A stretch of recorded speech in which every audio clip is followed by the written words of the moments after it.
Some people apologize so often, they say sorry for things that were never their fault.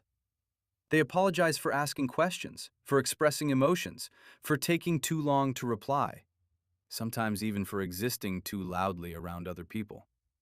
And psychology suggests this usually isn't politeness, it's survival.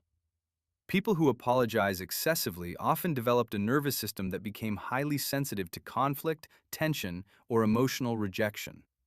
At some point, keeping people comfortable started feeling emotionally safer than expressing themselves honestly. So now, their brain tries to prevent disconnection before it even happens. And here's the painful part most people never notice.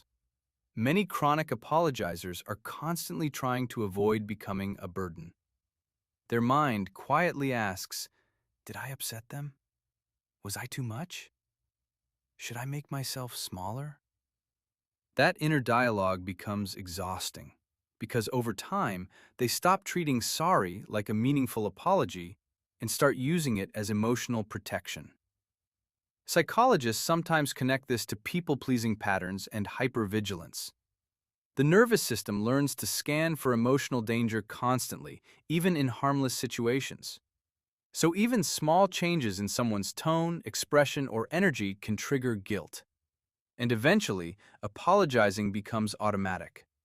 Not because they're always wrong, but because their brain associates harmony with safety. But here's where it slowly damages self-worth. When someone apologizes for everything, they unconsciously teach themselves that their needs, emotions, and presence are inconvenient. So they begin shrinking themselves emotionally. Less honesty, less confidence, less space taken up in conversations and relationships. If this feels painfully familiar, you're not alone. A lot of people learned early in life that keeping the peace mattered more than expressing their feelings safely. But constantly apologizing for your existence is not emotional maturity. It's emotional conditioning. And healing begins when your nervous system realizes that disagreement is not the same as rejection. You are allowed to take up space. You are allowed to have needs. And not every uncomfortable moment requires you to blame yourself for it.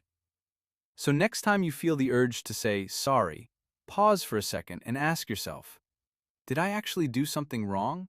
Or am I just afraid of upsetting someone? Because there's a difference.